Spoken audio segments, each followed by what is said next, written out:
Okay, it is once again time to go live, everybody. Look at that. We've already got somebody in the fucking queue, liking it, subscribing, sharing with friends, reposting, retweeting, clipping, starting fan accounts, clipping out my live streams and posting on illegal fan accounts on various social media apps. That's right, everybody. I know. It's a huge. I'm like the Hassan Piker of the uh, blue MAGA. No, I'm not blue MAGA. No. We're not going to talk about. What are we going to talk about today? We're going to talk about sexual personae. Have people read this book, Camille Paglia? I want to get into that immediately. It's all about gender, I guess. I mean, I've heard of it, here and there over the years, mostly in the context of like, it seems like theory or something that people read at expensive universities and then nobody else ever even fucking hears of it. Or I don't know. I think this was like a little bit of a mass media bestseller or something. Came out in the 90s. But it's like Harold Bloom. You can tell that the person who wrote it is just a complete acolyte of Harold Bloom because it sounds exactly like Harold Bloom. I think I remember hearing about it on Red Scare, them talking about Judith Butler. Oh, but you know why I started reading this is because we watched the It's Pat movie. Do people know the It's Pat movie? Like and subscribe if you like the It's Pat movie. But the It's Pat movie is generally universally considered to be the worst Saturday Night Live movie. It's like supposed to be like unwatchably bad. And I don't think it's aged that well. Or at least that's the reputation. The It's Pat character. The whole joke. Do people remember It's Pat from the peak SNL, the early 90s SNL, which for my money is the best years of SNL. The best years of SNL were Saturday Night Live, probably 87 to like 94. I like the 94, 95 year. I like the Chris Elliott year. I'm in the small minority there. But anyway, so It's Pat was like that era of Saturday Night Live was just like pumping out these fucking like branded recurring characters. Like it's making copies. How did they not make a movie of that? I do want to say there really are not that many Saturday Night Live movies, actually. I feel like the cultural perception is that there's just like they made way too many of these goddamn Saturday Night Live movies and like they're all bad. And it's like there actually are not that many. There's really only like 10 or 15. And they're almost all from like the late 90s or the 90s. Let's just say the 90s. After, Superstar, the Ladies Man movie, I don't think they really made. They made a MacGruber movie. I think that was like the last. But that pipeline, the SNL to Hollywood pipeline, is not quite as, friendly. It's not minting stars like it once was. This week, there's a lot of shakeups right in the Saturday Night Live cast. A lot of people are leaving. And it's like, what do you do after that show now? You just go and do TV commercials, or I guess you might do, if best case, you might do some kind of like limited series like Barry or fucking Documentary Now or something. Those guys got the last chopper out. I don't know what is Marcello going to do? Are they going to make a Domingo movie? Are they going to make a fucking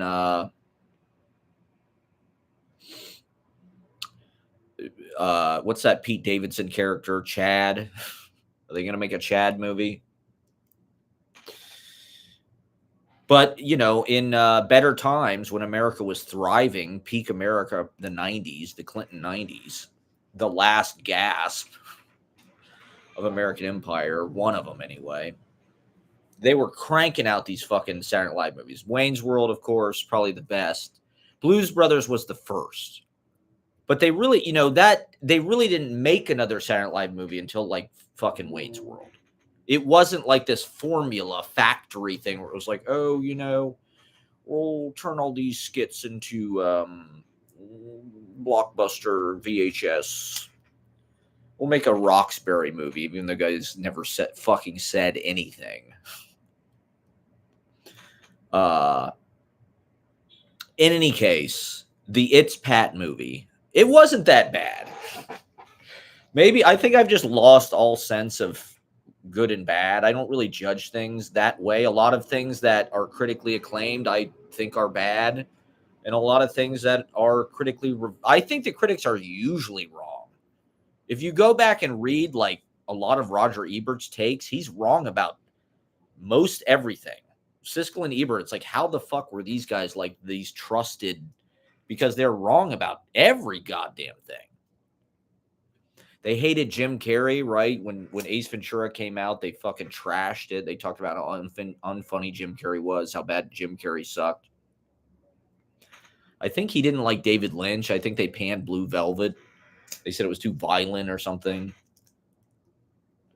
They just feel like they have to have some kind of like really idiosyncratic take on it. Otherwise, how would they justify their jobs? They have to come up with some kind of nuance, unique idea. I didn't think this film succeeded. The violence went too far. And it's interesting how important the critic's job was. Critics could make or break a lot of films. Like Ishtar is a perfect example of a movie that just like is famously bad. It's like that's why Ishtar was famous, because it's like so shitty. And it's like it's not actually a bad movie. It's Elaine May. She's a genius. She's a female director. We stand where Elaine May stands here. And Ishtar is a masterpiece. And yet all anybody knew about it for the 20 years after it came out was it's the worst movie ever made. So you can't, the public is a mob. And a lot of times people just enjoy sort of taking the ball and running with it. And your reputation can be a conflagration, where it's just like shit just catches fire and you don't even fucking know why, or your box office poison and you don't even know why, and for no good reason. There's plenty of people like Orson Welles or something that just like he was never really a box office success story, and yet here we are with Chris fucking Pratt on Club Random making fucking Guardians of the Galaxy movies, and he's probably got a Black American Express card, I would guess. So anyway, the It's Pat movie, I remember seeing the trailer when it came out in the 90s. It was sort of a part of, it's sort of Pulp Fiction adjacent or connected, because Julia Sweeney and Kathy Griffin are both in Pulp Fiction. I think it came out the same year as Pulp Fiction. And supposedly Tarantino did an uncredited rewrite on the It's Pat movie.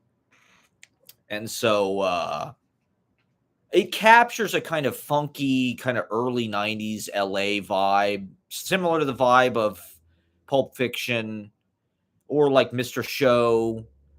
There's kind of a indie, I don't know, like SpongeBob kind of has that. A lot of those Nickelodeon shows. There's something about Janine Garofalo, like It's Pat. It's like a very 90s fucking feeling movie. It feels, like that Central Perk set on Friends. Feels like it's trying to capture that kind of like caffeinated cappuccino, big corduroy couch. What is that design style? Like a rainforest cafe or something. There was a vibe to it that was a little bit frenetic. Mad TV has that kind of Phil Lamar is in fucking Pulp Fiction, right? And so I think the It's Pat movie, I'm sure when they made it, they felt like they were being progressive, because the whole joke of the character is that Pat, you can't tell what gender they are. They're non-binary. Let's just say that. Nowadays, if the It's Pat movie was made now, it would be over in 2 seconds because they just ask Pat what their pronouns are.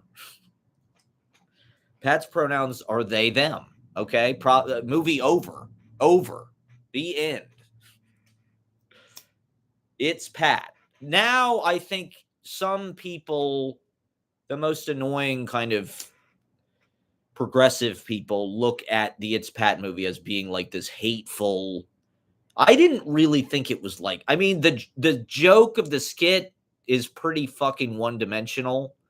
And so the idea that they could make an entire movie of it, they really should. If they're going to make a film adaptation of a 5-minute sketch character, like make it fill out that world. Like the Wayne's World movie, I think does a good job of like you see where they live, Illinois. You see their friends, the other fucking dweeby rock guys. They go to the gas works. You see Wayne's world. Literally, you see the whole world, the fictional universe, and they build it out into Benjamin and the fucking he falls in love, Wayne Stock. That's Wayne's World 2. They made 2 of them. There was so much material there. They could have done that with It's Pat. There's a whole reality to that character that I think it was a little too earlier. Like now, I think they could reboot It's Pat. I think they could reboot It's Pat now, and like they could make it woke and make it like sensitive. In fact, it might be a good vehicle for that. It's a known IP. They could do like an It's Pat anime fan fiction or something about like being queer and fucking non-binary and gender confused or something. Or everybody, the joke is nobody knows what the hell are you, a man or a woman? What the hell are you? So It's Pat. They did like half a dozen or so, 10 of these fucking skits on Saturday Night Live already, where the whole joke is like, which bathroom is Pat gonna go into? Here we go. We're gonna finally. Oh, wait a minute. Something happened, and now we'll never fucking know. That's literally the whole thing. And so Dave Foley is in it, plays Pat's sort of also gender swapped partner. Nowadays, it wouldn't even be a comedy. The It's Pat movie would just be like, yeah, this is a normal person. We accept Pat. We love Pat. We respect Pat's pronouns and whatever the hell they choose their gender identity. Pat's gender fluid, okay? There's a lot they could do it. Have Julio Torres reboot the It's Pat. I don't know. No one cares. No one even remembers this. A couple of those, like the Stuart Smalley movie, I feel like is the only other SNL movie that's like kind of comparable, where it's like, why did they make this? Al Franken is getting like a starring vehicle. Like, why? How? Like, this skit was like sort of popular. Like, Wayne's World was like kind of a phenomenon. It was on the fucking VMAs and shit. And Mike Myers, as he's proven that he can map out one of those comedies, like, and be a box office juggernaut. Al Franken, I'm not so sure. But he was a senator. I mean, that's even better. And so, shit, I'm bleeding. The It's Pat movie referenced this book. There's one of the characters or something has a copy of the book. And so that, say what you will about the It's Pat movie. Talk shit about it all you want. It got me to because Ashley has had this book on her shelf out there. And I remember hearing about it, and I knew it was something about gender, but I really didn't. I thought it was like some kind of sort of like conservative tilting backlash against feminism. That was my sort of vague impression of what it was. And I think that is kind of what it is. It's like the argument of this book And I don't know why it's in the goddamn It's Pat movie. I guess they're just trying to be pretentious. I like Julia Sweeney was like a groundling. You know, Kathy Griffin was a fucking groundling. Like, they were hip, you know, like arty style sketch comedians.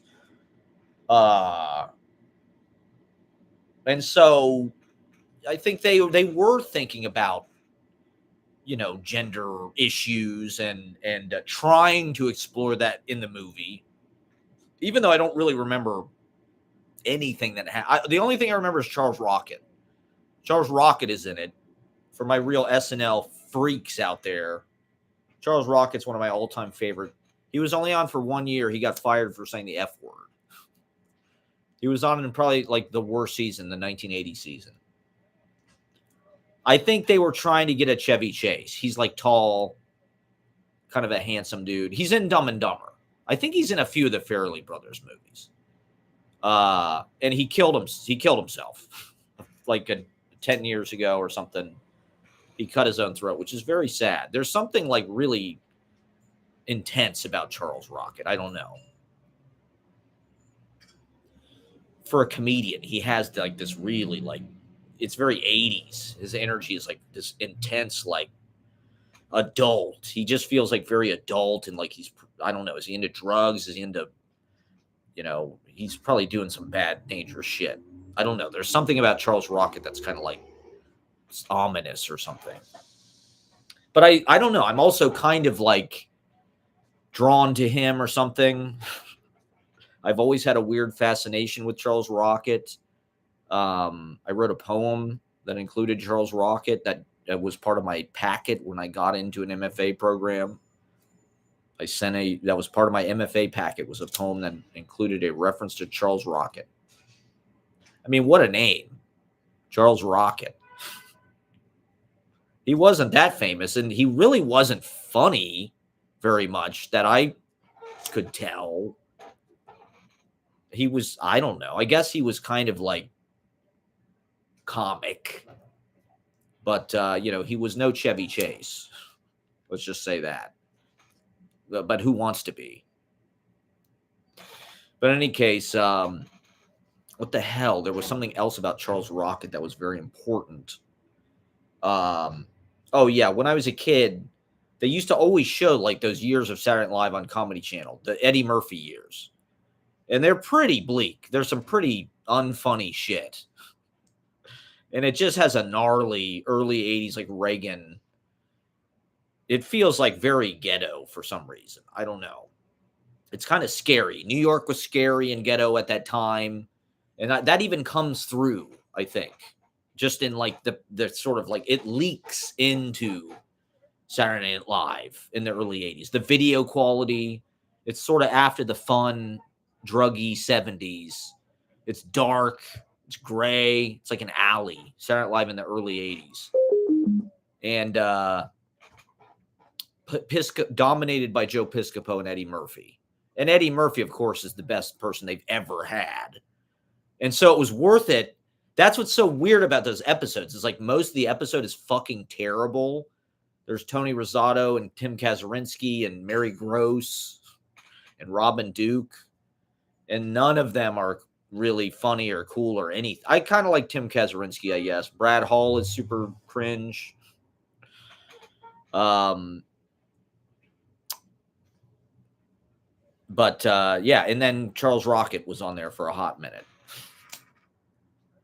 And he's in the It's Pat movie. So it's, you know, it's all in the SNL family tree. I thought that was kind of a shrewd move. It's Pat, it does feel kind of like the queer SNL. What are all the SNL? There's the two Wayne's Worlds. There's Roxbury. There's Superstar, which I haven't seen. There's Ladies Man. I'm pretty sure that's an SNL movie.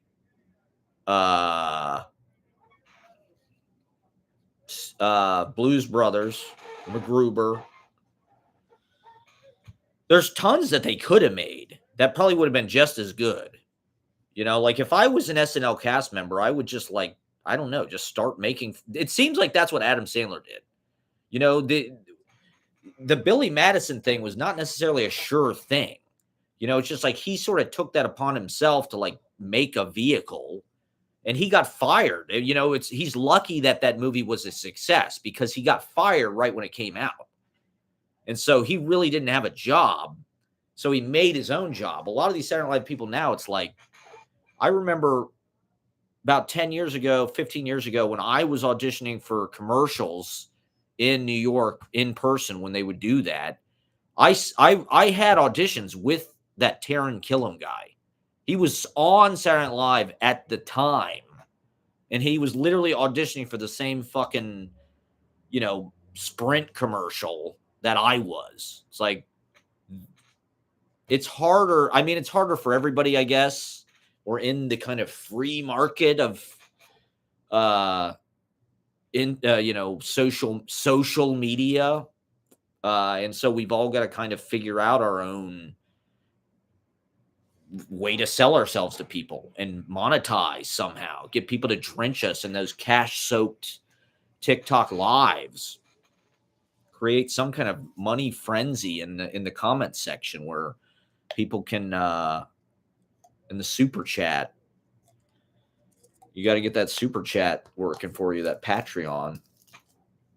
So anyway, sexual personae is in the It's Pat movie. Not really sure why.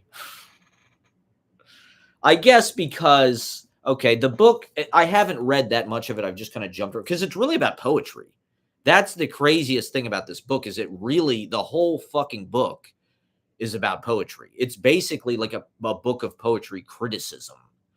And the idea is they're sort of reading gender archetypes and the course of like Western civilization. It's specifically about Western civilization. I think that's one of the things that like the Red Scare people and sort of like right-wing people like about it, is it sort of argues that like the ego is actually important, like male egotism is why we have Western civilization and why it's great. That's why we have all these technical, that's why we have literature, because guys have huge egos and they're trying to impress women. They're trying to stand out. They're trying to be better than each other or whatever. They're trying to win. And there's obviously a downside to that too. It causes a lot of, that's something that the book, is also talking about, is how that ego is also a negative force. But it's like you can't really have one without the other. And so the book is sort of a catalog of these sexual personae, where it's like, I guess the argument would be like, whatever your gender is or your sexuality, like it's not arguing against, homosexuality or something like that. It's acknowledging all of the different, possibilities and all of the, the many colors of the gender spectrum and the rainbow. But it's also saying that there are archetypes and like masculinity, it's sort of, I don't want to say the book is pro rape, but the way that it talks about rape is like, is like as a literary fucking theme or something. And I don't know. It's it's arguing that like that is a part of masculinity, or I don't know, like if there's going to be like this heightened male energy or something, there are all of these. And so literature is a lens through characters, through poetry, that we can project and identify, ourselves and others as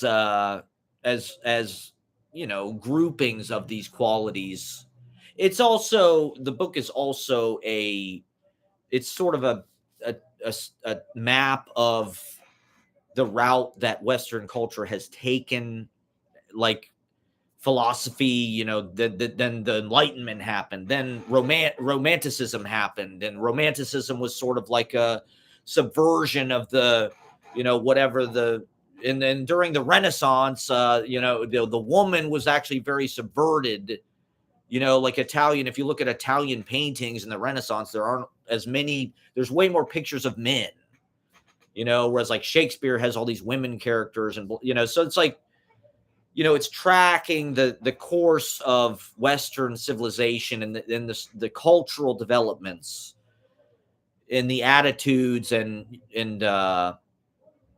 so it's sort of a history book too. But I mean, it's all told through, Shelley and Keats, Coleridge, Wordsworth, Blake, Rousseau. It's, the Fairy Queen. I was reading this whole thing about the Fairy Queen, how the Fairy Queen, Chaucer is like, the book is kind of elitist. I think Camille Paglia went to Bennington. And so that's another thing that I think these people like about it is it's sort, I don't know if I'd say it's about eugenics, but like, the author definitely has preferences, and like she argues she doesn't really like Chaucer. She talks about how Chaucer is this sort of like warm, but it's kind of like sketched. It's this storytelling, and it's sort of like this I don't know. It's like too accessible for Camille Paglia, who's like this elitist culture, studied with Harold Bloom and loved that he sexually harassed her, that he put his hand on her knee and shit. She probably slept with the old slimy bastard.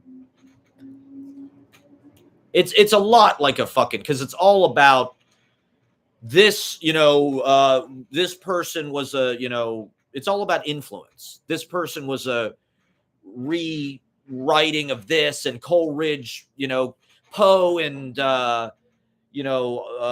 was a rewriting of Coleridge, and, the anxiety of influence type shit, lineage, that literal. It's like, that's the kind of thing that's frustrating about Harold Bloom. And this book is like, there isn't actually a lot of quoting the text. It's just a lot of like opinion and like John Updike, I read a little review. He said it's like the sentences are so short and like staccato that it kind of gets old. And it's like, I kind of agree with that. It's like every sentence is like pretty brief, and it's very pithy, and it's one of those things that like as you're reading, it's almost like Ayn Rand or some shit, where it's like as you're reading it, like, Jesus Christ, this book is like graphic and kind of horny and controversial. It's provocative. So she's really into the Fairy Queen. She talks about how the Fairy Queen is sort of like, it's better than Chaucer, and it's sort of like there's more depth of vision. What Spencer was doing was reflecting what the Italian painters were doing, where there was more perspective and, what do they call that? Forced perspective or vanishing point, all that kind of shit. So you see the lines, in Spencer kind of reflect that, and there's female characters and blah, there's all these different reasons. So it's, that's why I've been kind of fascinated by it, because it's like the author seemingly, or at least, pretends that she knows, pretty much the Western canon, which like when this was written, that was like, kind of the 1990 Yale University. The Western canon was kind of like the roadmap for just like how you educate yourself. I don't know, as a writer, as an English major or whatever. Now, obviously there's been a lot more, upheaval in that over the last decade. And, but this book, tracks the usual suspects, really. It's really into the Apollo and Dionysus thing. That's like one of the big themes, Apollonian versus Dionysian, which I've talked about that before. And, I guess Coleridge is Dionysian. Wordsworth is kind of Apollonian. Coleridge has all this kind of freaky drug he's smoking opium and having these psychedelic visions, and Rhyme of the Ancient Mariner. And there's this kind of dark occult kind of thing in Coleridge, whereas like, Wordsworth is more kind of like orderly. I don't know. There's something that's kind of like, I don't know, not puritanical, but like more kind of like clean and ivory or something. I don't know. Wordsworth is like more straight laced, or, as far as I know, he wasn't smoking opium and like dreaming, like, oh, this poem came to me in a dream. Um, so it's interesting because it's talking about something that's very, uh, much a contemporary, and it's a textbook, I think, for a lot of people coming out of these fucking universities. A lot of people probably are reading this at fucking Bennington or wherever, I don't know, Yale. Even though it's 35 years old, I guess, at this point. But, it's like, it sort of affects like a lot of the downtown literature, where it's like this kind of upper crust elitist, but, very concerned with like, we're going to read the classics. And here they are. It's, although I gotta say, I mean, this book is about poetry. So it's like, I fuck with all this stuff, like, and I've just been kind of sampling it. I haven't really. I mean, it's a fucking 700-page book, and like I said, the author seems to know every goddamn thing about everything, history, and has actually read every fucking thing. Coleridge, Cristobal, and it's like, I read a lot of stuff in college, and I've read a lot of it's hard as an autodidact or just kind of a amateur lover of the fucking game to find time and space, and to find the even like the syllabus for this kind of shit, to educate yourself, to like, okay, I'm going to read the Western canon or whatever it is. What should you read? Maybe you shouldn't read the Western canon. That's been kind of discouraged the last 10 years. All these white male fucking authors and shit from Europe that colonized the whole fucking world. Maybe they're not so great after all. And maybe we should give some women and people of color a chance. And I mean, this book, I would say, acknowledges and is definitely concerned with, or like talks about, gender fluidity or trans. I mean, it doesn't do it necessarily in those terms. It's not like some fucking like radical text that on behalf of that. So I guess maybe in a certain way it gives old school Harold Bloom style, white, whatever, academic leaning Western canon enthusiasts, a way to explore gender, but these archetypes give like definite models, and they definitely express opinion, like the feminine is this way, the masculine is this way. There's characters that kind of mix the two, but it's not it's not necessarily decrying the behavior as toxic masculinity or something. That's not the point of the book. In fact, in a certain way, it's almost like the book like admires that stuff. It's turned on by that, the polarity. And, I don't know. I think there is probably, I don't know. There probably is some truth to that to some degree. Not for everybody per se, but it's definitely an interesting book, and it's it's written like it's a book of poetry criticism, and it's written with like a literary effect about. So you feel like you're learning while you're fucking reading it. You feel like, oh, I'm learning about this shit I'll probably never read. Like, did I ever read Cristobal? I did read the Rhyme of the Ancient Mariner. I wrote a paper about Kubla Khan in high school because it was in Citizen Kane. So we were supposed to write a paper about some, romantic poem, 10th grade English, Miss Sorensen. And you know, I was a little Citizen Kane freak. I still am to this day. It's a great film. And so I wrote about Kubla Khan. It's unfinished. Supposedly, Coleridge took a nap when he woke up, or he wrote the lines down and then he went and took a nap or something. These lines just like came to him and he wrote them down. I think he took a nap and he wrote the lines down, but then he got distracted and had to go do something else. And when he came back, he couldn't remember any more of it. And so it's unfinished. The poem just kind of hangs there. But it's about this emperor who's, you know, in this freaky psychedelic Xanadu, right, kingdom. Is Kublai Khan one of the descendants of Genghis Khan? Or they're related, I think. But I was reading this thing about Genghis Khan the other day because it's sort of there's this fact that you hear just kind of in the ether from time to time about how Genghis Khan, like, it's some, you know, ridiculous percentage of people in like the Asian landmass have like Genghis Khan's DNA.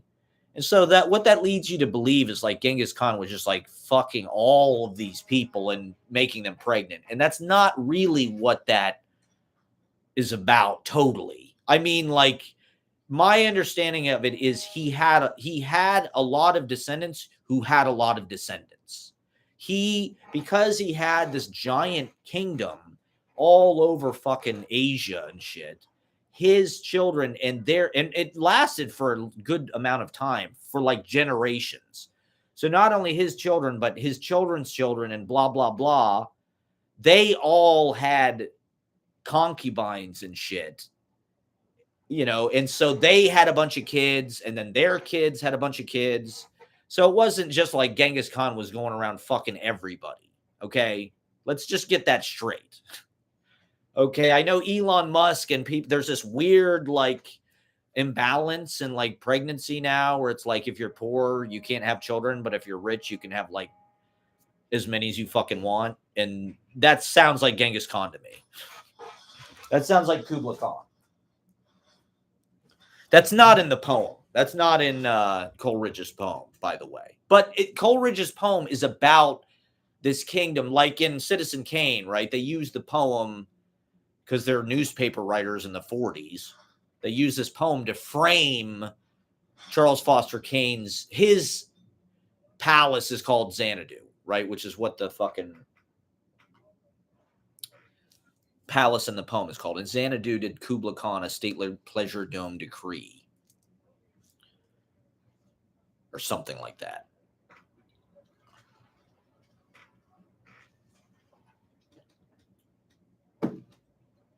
And so did Charles Foster Kane. But the poem is just all about how badass. It's like Cribs, basically.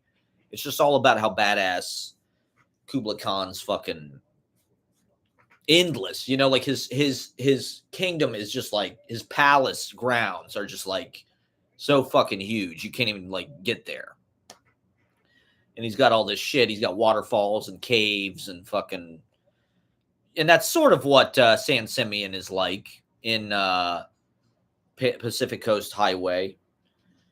We've stopped there, sort of. We didn't go in, but like, you know, we looked at from the gate or whatever. And so the poem is unfinished, and so it's sort of, you know, it feels like it's just opening up into kind of the infinite, and it, you know, and so, which is sort of how the kingdom is, right? I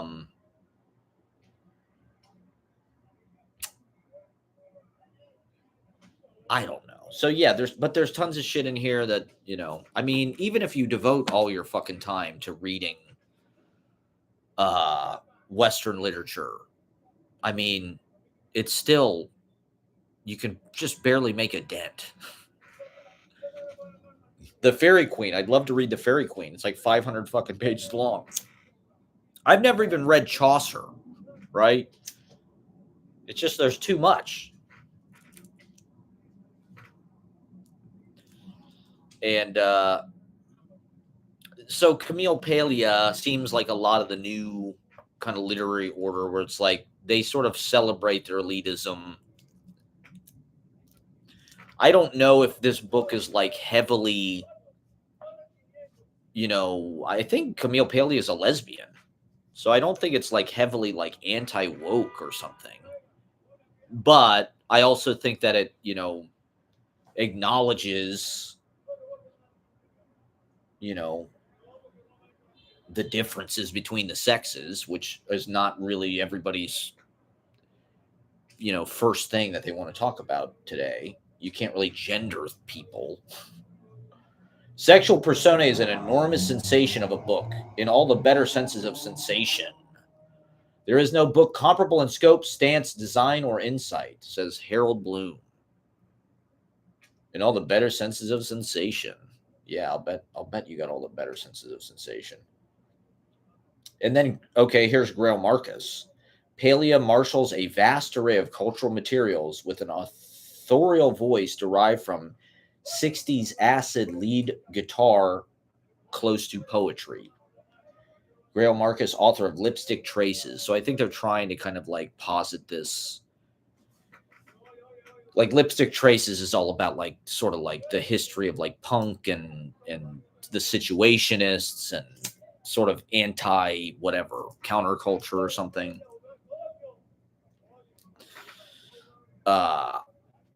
It's like a cultural history, I guess, tracking a lineage through time, sort of like this book, but I don't know how much the authorial voice is derived from 60s acid rock lead guitar.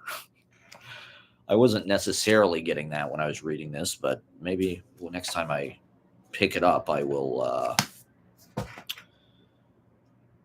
try to maybe I'll put on the Nuggets or something while I'm reading Sexual Personae. So what is your sexual personae, would you say? I don't know.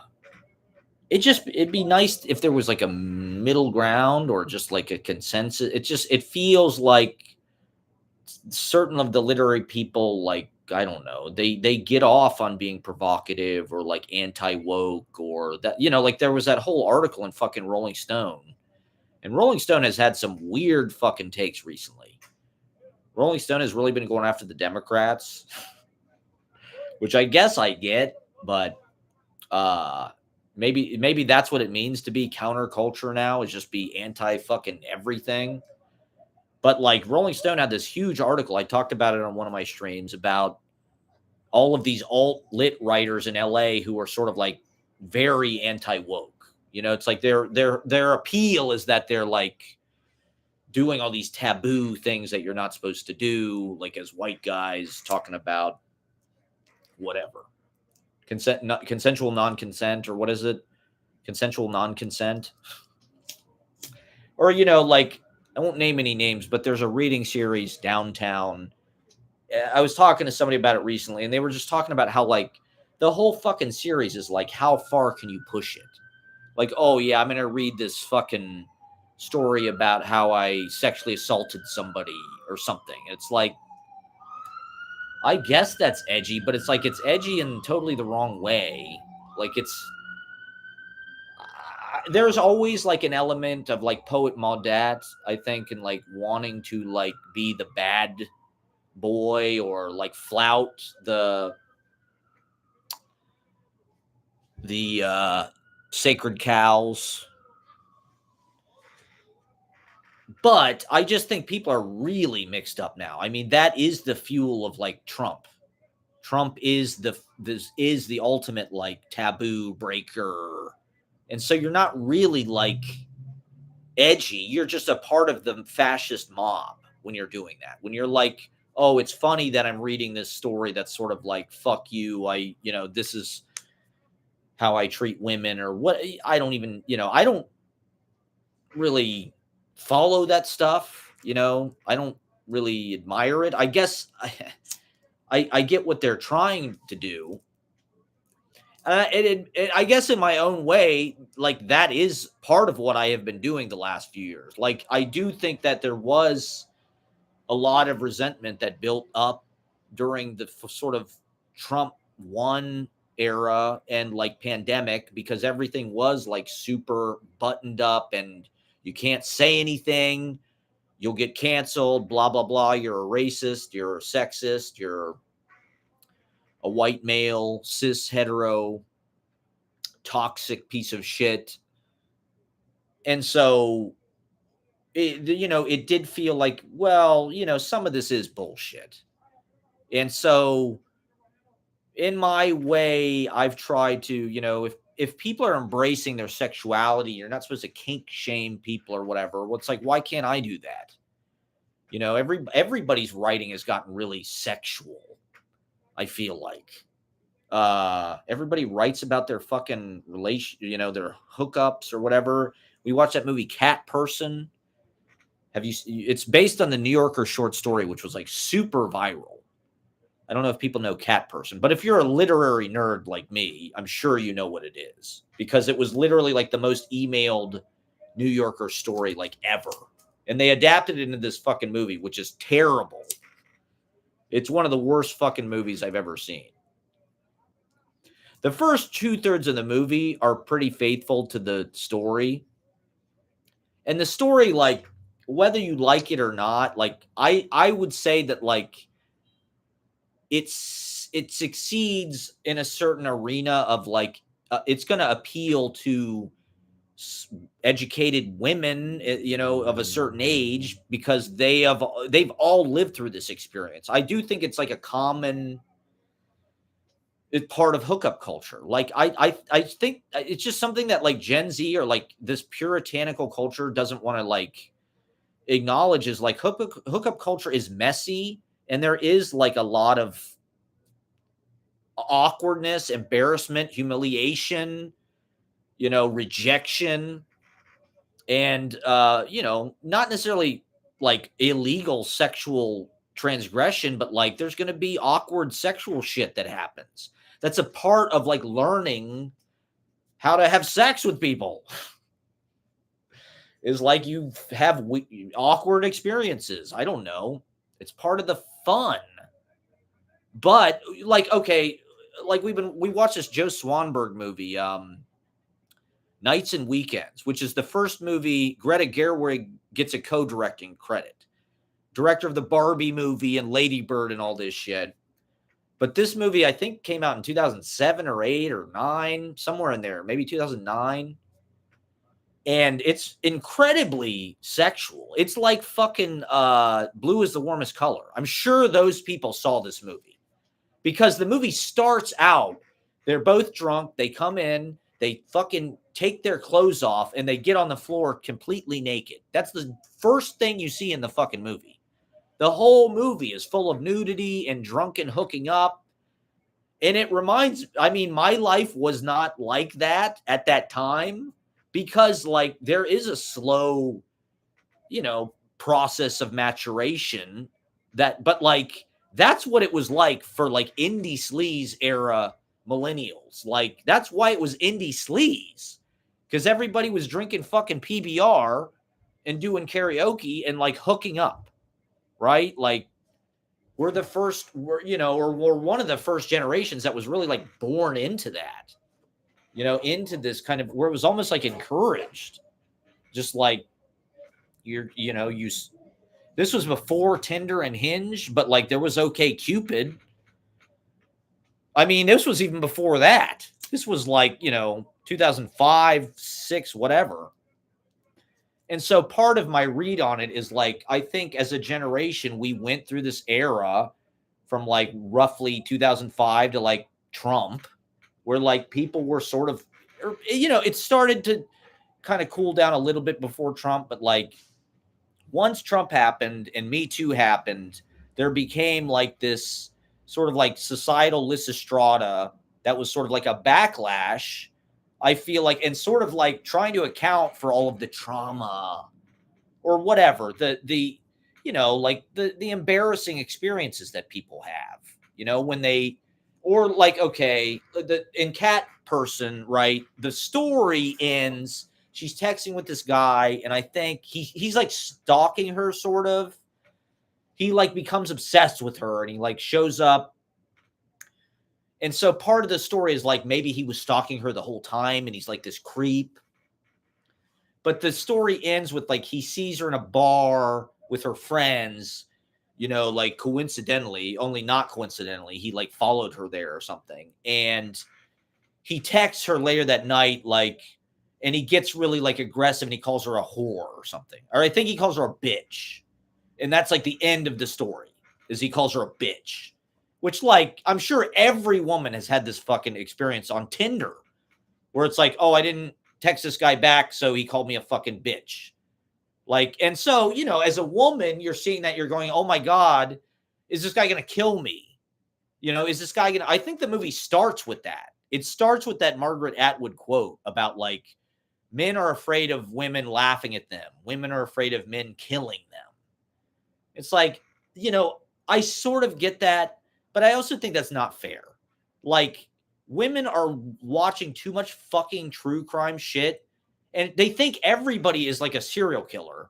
And just statistically, that's just very unrealistic.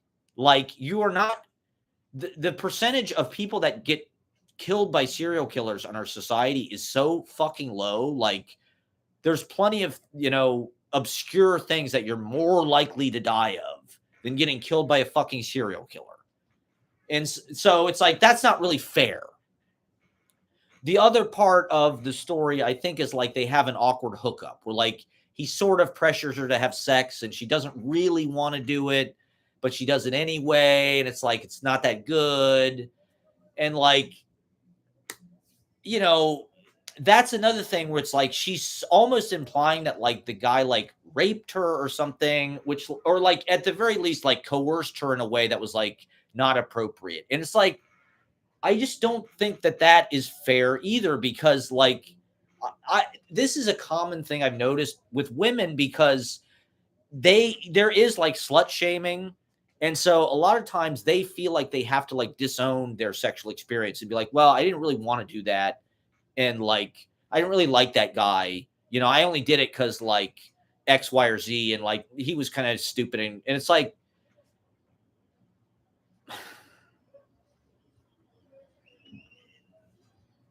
I don't think in the story, it's like, it's not like she says no or something like in any kind of like definitive way. And like, he does something really out of line. It's just like, he sort of pressures her, and like internally, she doesn't really stop it. And, she just doesn't like it that much because he's gross and a nerd. That's the other big part of the movie. He's like a fucking nerd. He's really into like Star Wars and all this kind of dumb nerd culture and shit. And one of the plots of the story is like he idolizes Harrison Ford. And so they show this like super cut of Harrison Ford, like very like aggressively, like grabbing these fucking women and like forcing, and it's like they like it though. It's like he forces himself on them and they fucking like, that's why they like it. And so it's like, it's obvious with this like toxic image in his head about like, but okay, that being said, the story itself, like I said, it's a pretty common experience. I think that's why it was so fucking viral, because every millennial woman in Reddit and went, oh my God, this happened to me probably multiple times. Where like I hooked up with some guy I didn't really want to, or he was whatever. I was not that into it. And he called me a bitch or something, or he ghosted me. Like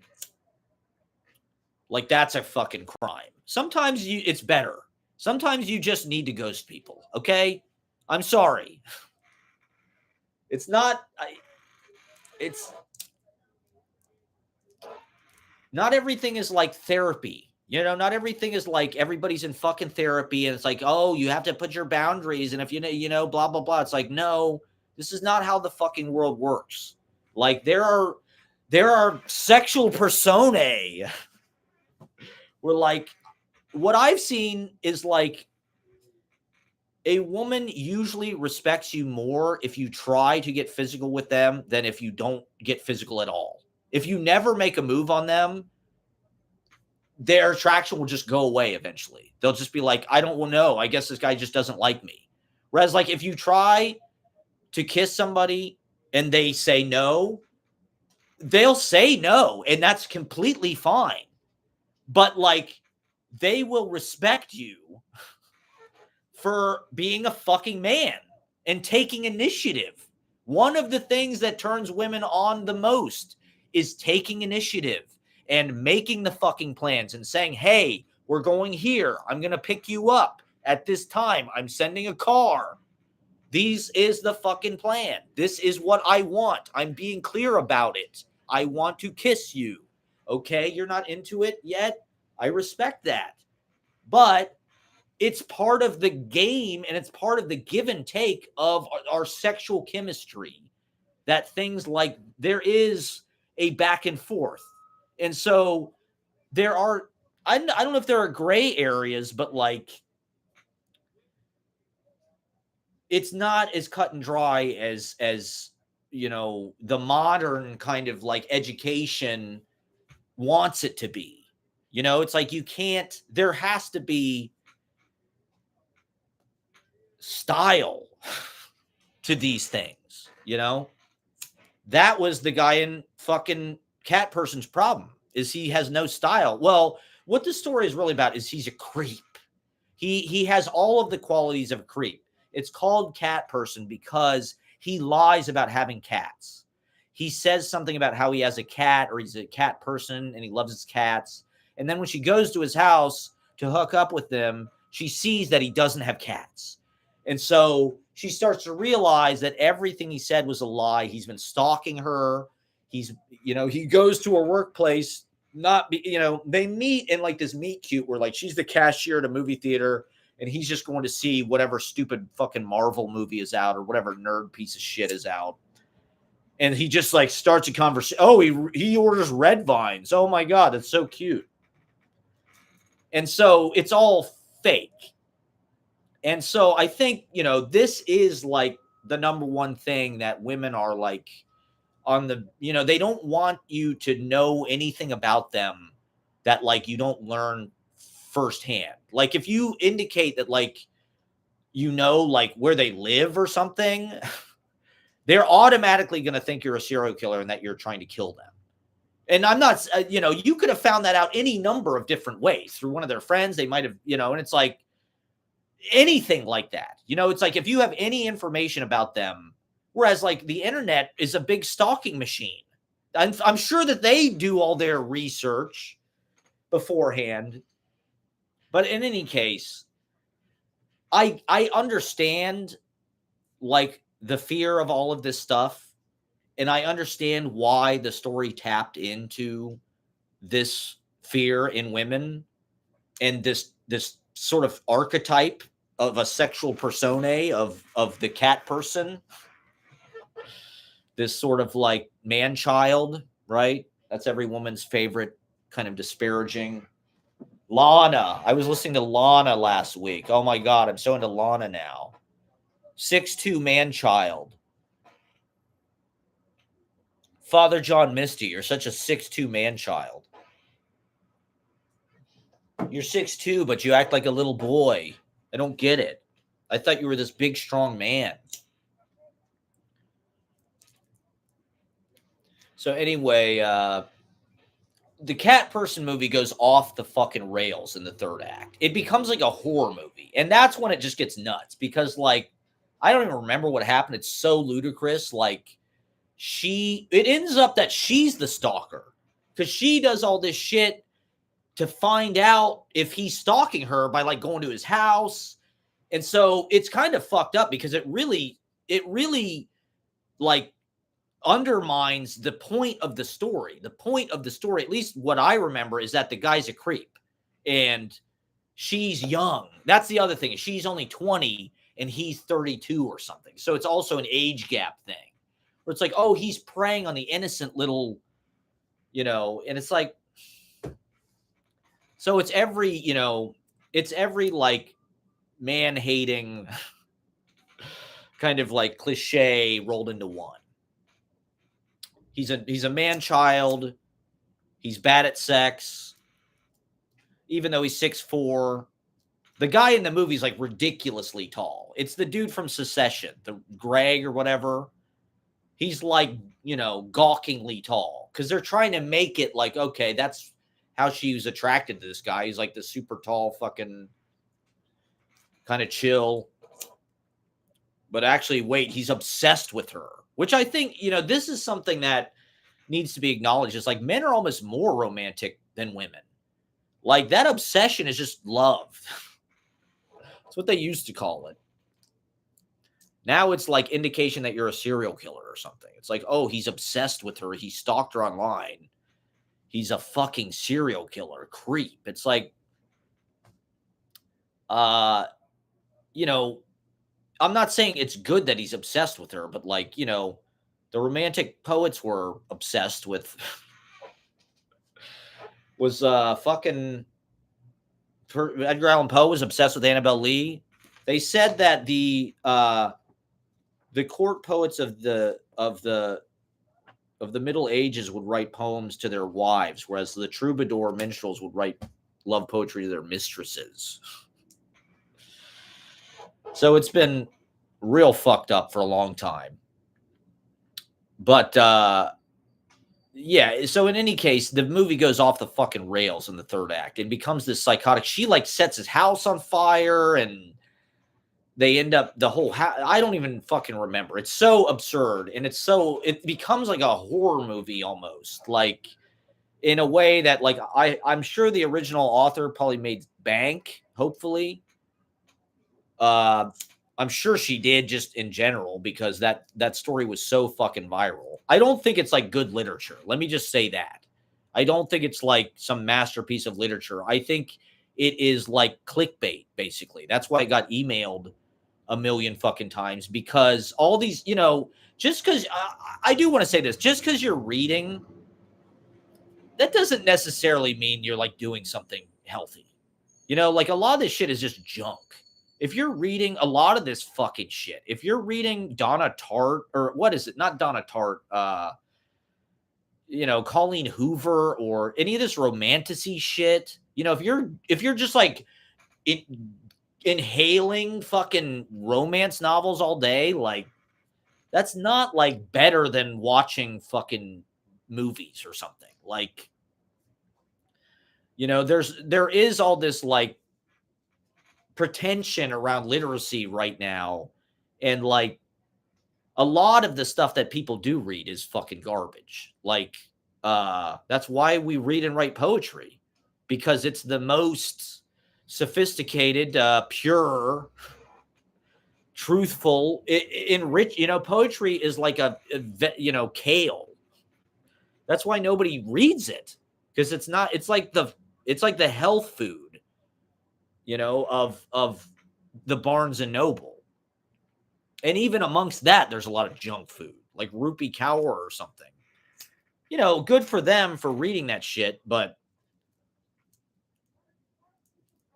there's plenty of just like brain rot fucking books too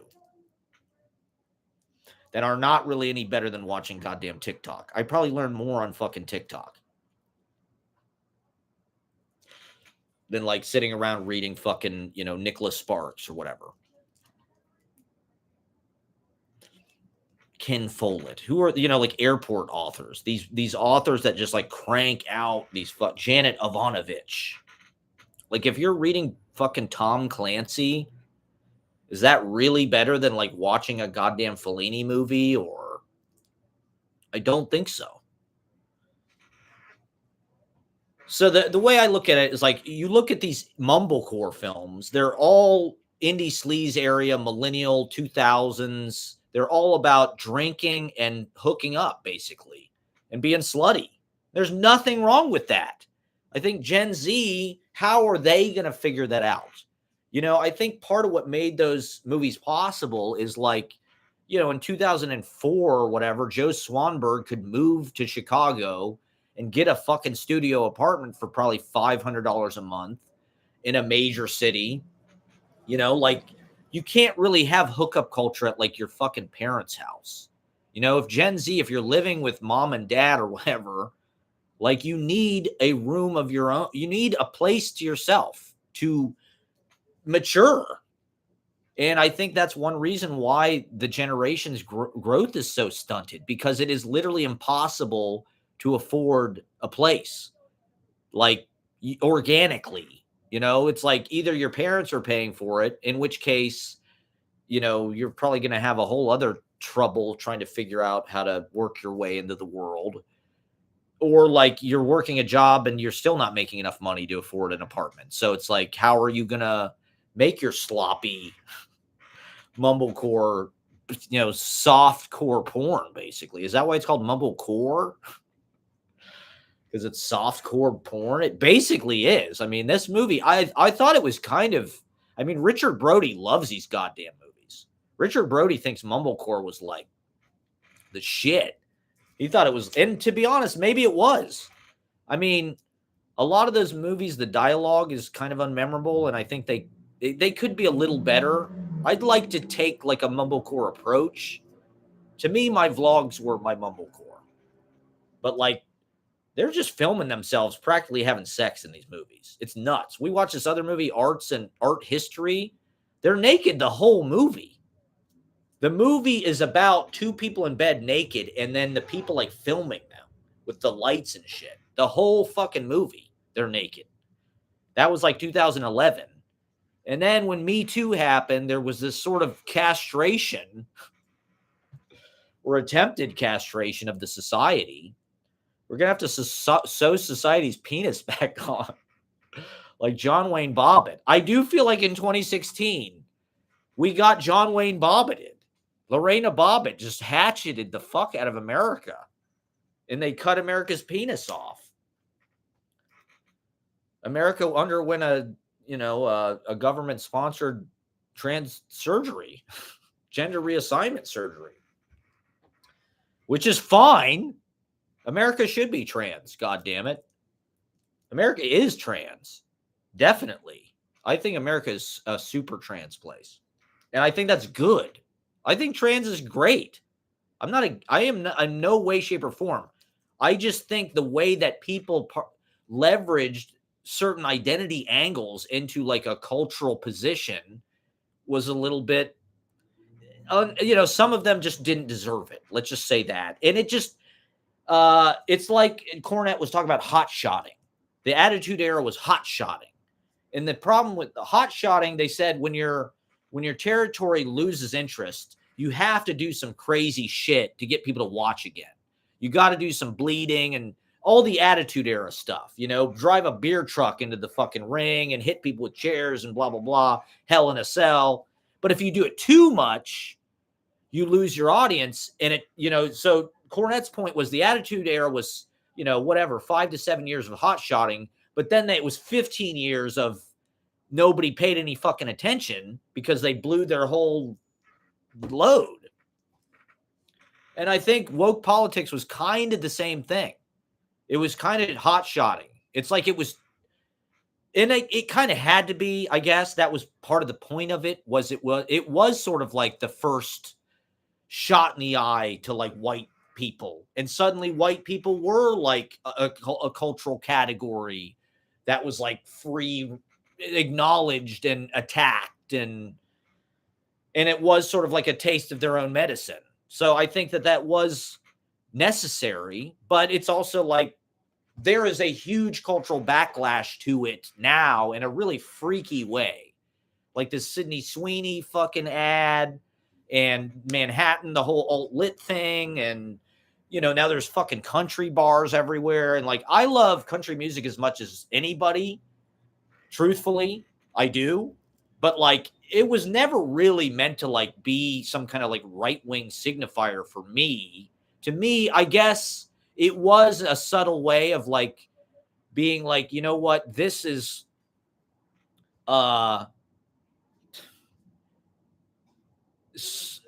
it's got a lot of merit, and to me, it's like, I'm sure it's appropriated, from black people originally, I guess, the banjo is an African instrument, but like, it feels like less appropriative, a bunch of white people playing electric blues music. It's like, or rap or whatever, it's like, that's cool and everything, but it's like, that's appropriation, really. Black people invented that music, definitely. Whereas like country music, I don't know. I'm sure in the way back